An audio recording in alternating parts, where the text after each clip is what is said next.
Добар ден, добре дојдовте во едно ново издание на ненајавено на телевизија Стар. Се надевам и убедена сум дека во оваа пауза помеѓу две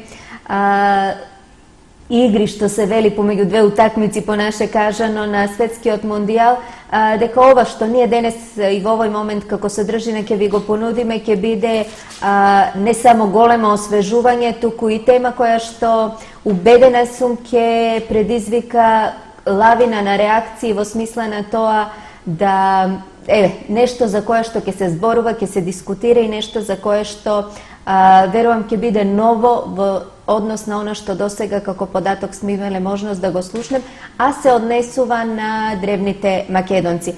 Овде покрај мене имам исклучително интересен и елоквентен соговорник, тој е господинот Васил Илјов, кој што, да речеме, професионалниот, оно што се вели до пензија, век го има поминато како советник конзерватор во Националниот музеј, односно на музеот на Македонија. Национална установа, не? Национална установа или музеј на Македонија, конзерваторски центар, е така. Благодарам за корекцијата. Господин Илјов, добар ден, добре дојдовте. Добро ве најдов. Не дадов големи објаснувања за вас од проста причина што вие сами себе ќе се представите низ она што неколку децении наназад го работите, а се однесува на истражувањата поврзани со цивилизацијата на древните македонци. Сега вака кажано, првата асоциација се наметнува на Александар Македонски, да речеме како најмаркантна фигура од таа македонска цивилизација, меѓутоа и не само тој.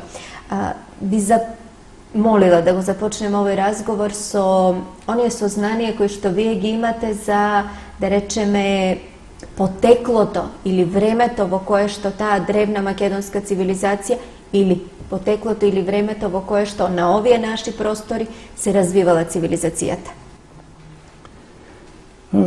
Пред се да ги поздравам сите ваши гледачи и да заблагодарам за времето што ми го отстапувате, за да може да се запознаат со моите истражувања во врска со писменоста, јазикот и културата на древните македонци. Кога човек скоро 40 години ќе се занимава со истражувачки работи, или повеќе од 40 години, доаѓа до многу интересни откритија, дури до многу контрадикторности во однос на се она што сервира така наречената официјална историографија на Македонија и воопшто на светот. Скоро 200-300 години цела една плејада на научници во Европа и во светот се занимаваат со палеолитот, со истражувачки работи на палеолитот, на неолитот и еве после толку истражувачки работи веќе доаѓаме и до некои нови сознанија. Пред да пристапам кон елаборација на цела ова материја, јас сепак би сакал да ги потсетам нашите ценети гледачи дека деновиве се навршија 2333 години од смртта на најголемиот војсководец на сите времиња, македонскиот генералисимус Александар III Македонски, 356-323 година пред наша ера.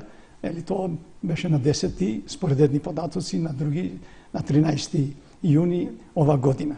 На 20 јули тој ќе се навршат 2366 години од неговото раѓање.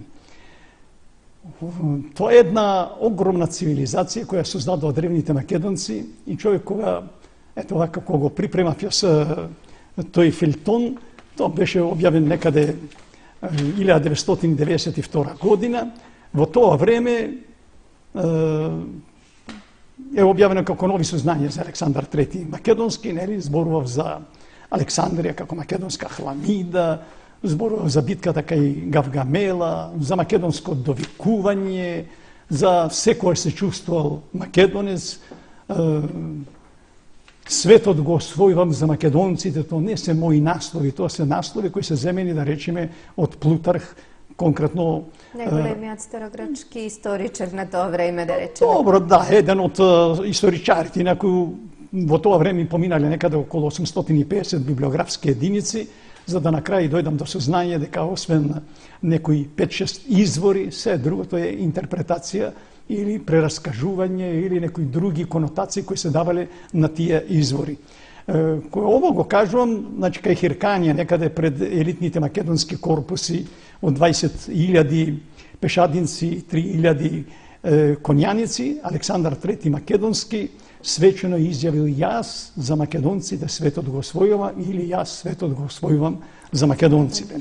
Тој бил голем градител, бил наводно освојувач, меѓутоа бил еден од најголемите истражувачи, што значи цел тој поход македонците тогаш не го имале превземено за да го освојат светот, туку за да стигнат до крајот на светот. Тогаш по распаѓањето на тоа огромно царство, 3,8 милиони квадратни километри, настанале 7 македонски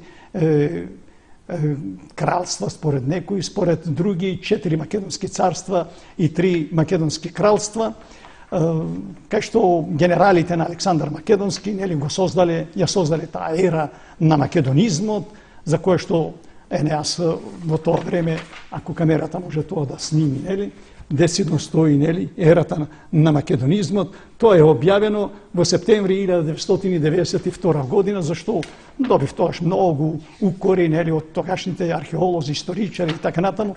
Беше тоа време кога, благо да кажам, Александар Македонски не беше толку популарен како денес. Не само што не беше популарен, туку имаше и забрана да се споменува неговото име. Јас скоро 2,5 години го припремав овој филтон и благодарам на Нова Македонија што тогаш го објави, па останале како документи сите овие работи што тогаш јас сум ги истражувал. Ово зошто го кажувам?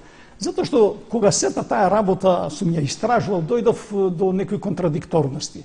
Одеднаш ми вика... Секој истражување ве враќа назад во историјата. Во историјата. Нешто ново излегува. Зашто јас кога почнав да кажеме 67 година да работам во Завод за заштита на спомениците на културата на град Скопје, 19. век за мене беше тоа многу далечно време. Кога стигнав некаде до 14. век, тоа ми изгледаше многу длабоко, навлегувам во длабочината на вековите, нели?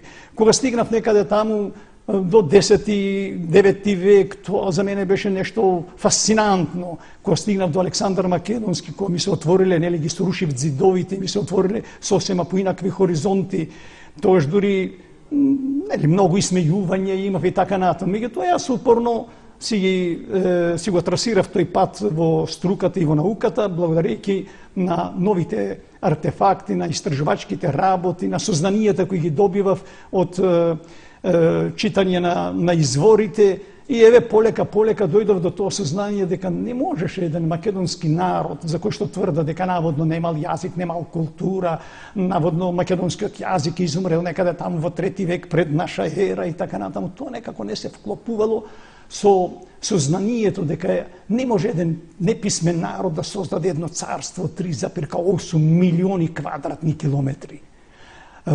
Според археолошките истражувања на тогашните советски археолози во Централна Азија, влијанието на македонската цивилизација се некаде до 6-7 век наша ера. И сега одеднаш викат дошле некои словени, наводно исчезнале древните македонци, целата популација, целата култура како некаде да исчезна. Не би се согласила дека има толку тврдење дека исчезнала древната култура на македонците, туку едноставно дошло до фузија помеѓу културата, традицијата на древните македонци на овие полиња и една друга култура и цивилизација која дошла од други простори, поточно од проблемот е нешто што како теорија се зборува за сите територии, нели? Она мешање на народите ми се чини една од главните цивилизацијски карактеристики на сите епохи.